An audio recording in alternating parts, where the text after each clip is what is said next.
Hey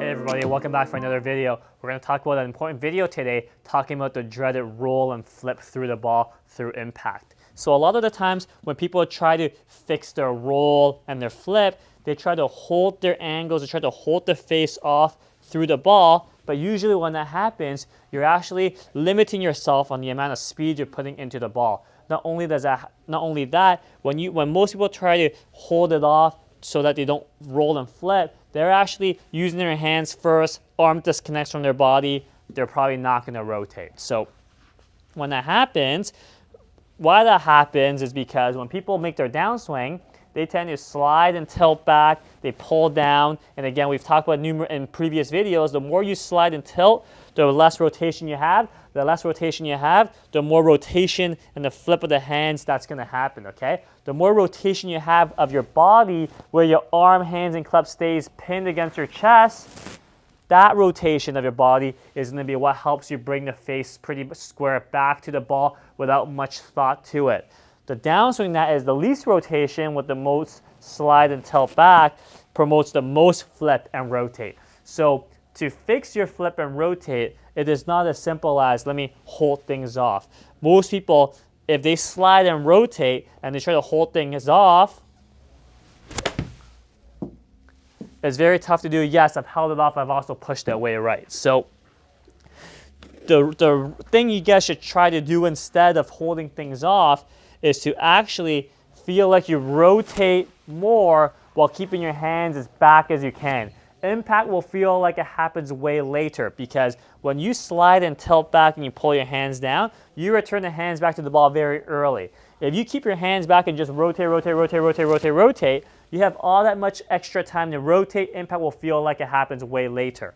So the feel for you guys is you guys will want to make your backswing, keep your hands back, and just rotate,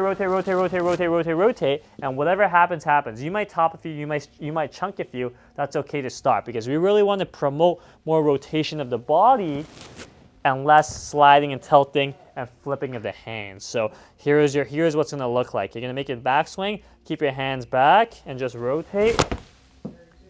And you can see when I rotate like that, I did a great job of starting the ball right, curved back slightly left. Didn't curve back all the way because it was a short shot. So let me try one more time. Again, make a nice backswing. I'm going to then keep my hands back as a rotate so that impact feels like it happens way later. Promote the most rotation. And that started slightly right before it curved left. I'll do one more for you guys, where we make our backswing, and all you're going to do is keep your hands back as you rotate. So you see how much more rotation I have here as opposed to doing this. This promotes the most roll and flip, which is not what we want.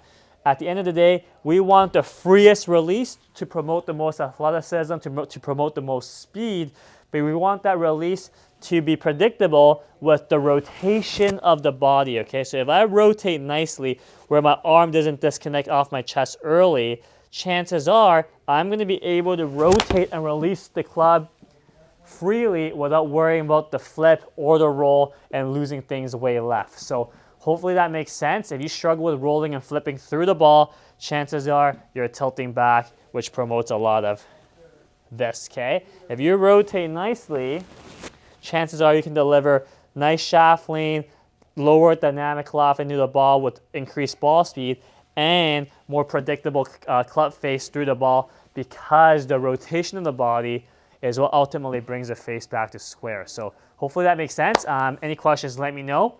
And thanks for watching, everybody.